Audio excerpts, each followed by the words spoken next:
The very summer in which I at last, acting on an old suggestion of my genial publisher, settled to the task of collecting my scattered pieces about golf, turned out to be an unhappy one for my game. I don't know what went wrong. Simple aging, could it have been?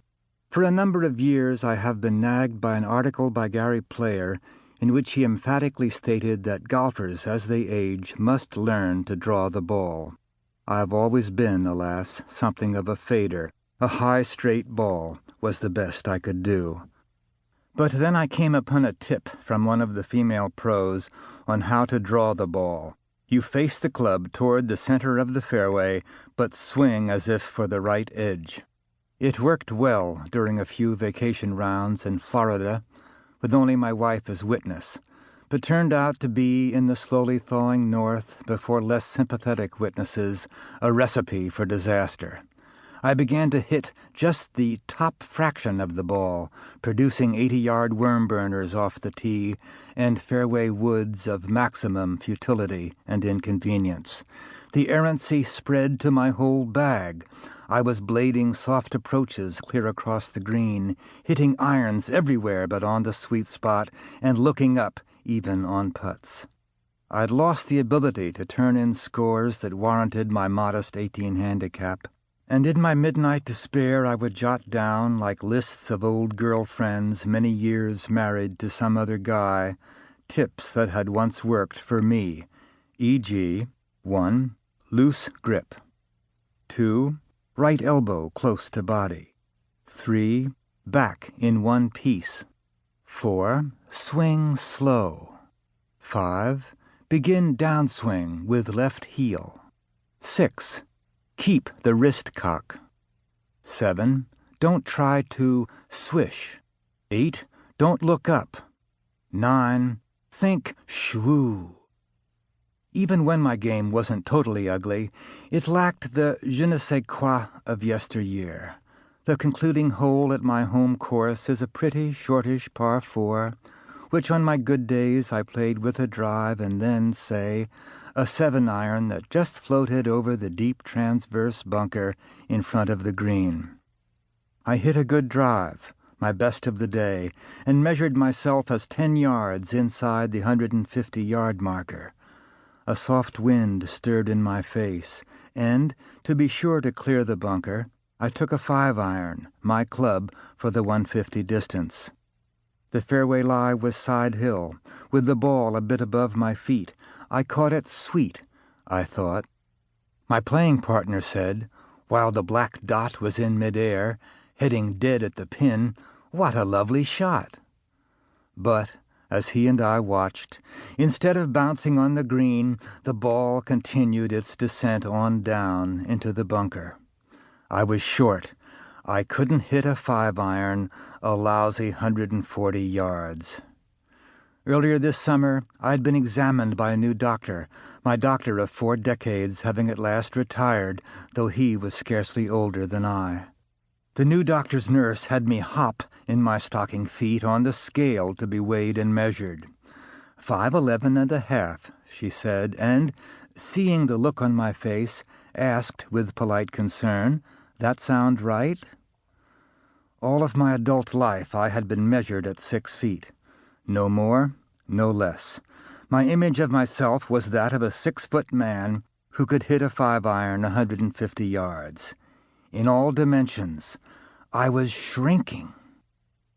My love of golf had been of its generous measurements, its momentary amplification of myself within a realm larger than life.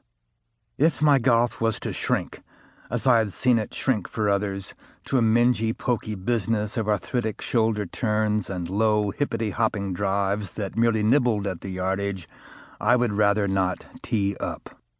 Rereading these pieces, the oldest of them dating to 1958, has had then, for me, a bitter flavor of the valedictory. Beneath their comedy of complaints there ran always a bubbling undercurrent of hope, of a tomorrow when the skies would be utterly blue and the swing equally pure.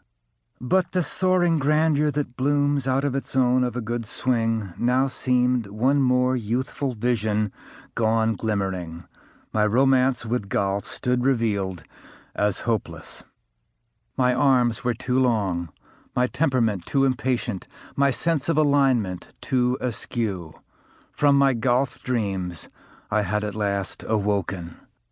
As the summer dragged on, through what seemed an endless succession of obligatory matches, the suspicion crept over me that golf had stolen my life away. The hard, gem-like flame with which I, as an artist, should have burned had been dampened, if not doused, by the green mists of this narcotic pastime. The fine edge that other penmen had dulled with whiskey and doses of Hollywood, I had let rust into dullness while wool-gathering over pronation and weight shift, wrist cock and knee bend. In the sluggish midst of a crowded member-guest tournament that had us waiting on nearly every shot, behind a foursome that putted with Solomonic deliberation, it occurred to me that, although I could not quite regret the time, the hours adding up to years of temps perdu, that I had spent playing the game myself, I certainly did resent the time I had devoted to watching other men play.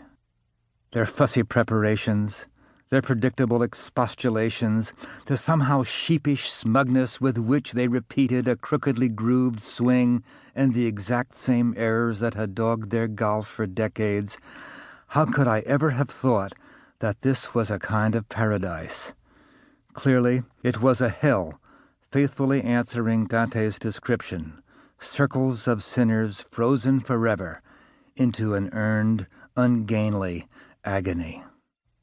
Perambulating these circles this hellish summer, in which there was never a dark cloud, a merciful rain-out, I competitively met, now and then, men whose addiction had served to give them sound, repeating, victory-bent swings, and as they smilingly shellacked me and whatever partner I had incriminated in my criminal ineptitude, I could take the measure of what price their excellence had extracted. Total obsession, cruelly neglected wives and loved ones, business careers abandoned at the first opportunity, every non-golfing thought and consideration crowded to the parched margins of their cerebral cortices. I had balked at paying that price. I had betrayed golf's jealous god by trying to find fun and success elsewhere, by spreading my bets, and now I was suffering for it. So then, because thou art lukewarm, and neither cold nor hot, I will spew thee out of my mouth. Revelation 3:16, for advanced beginners. Yet St. Paul wrote, "Quench not the spirit." There is a spirit of golf that benignly presides, I hope, over the essays, stories, preachments, and poems that follow.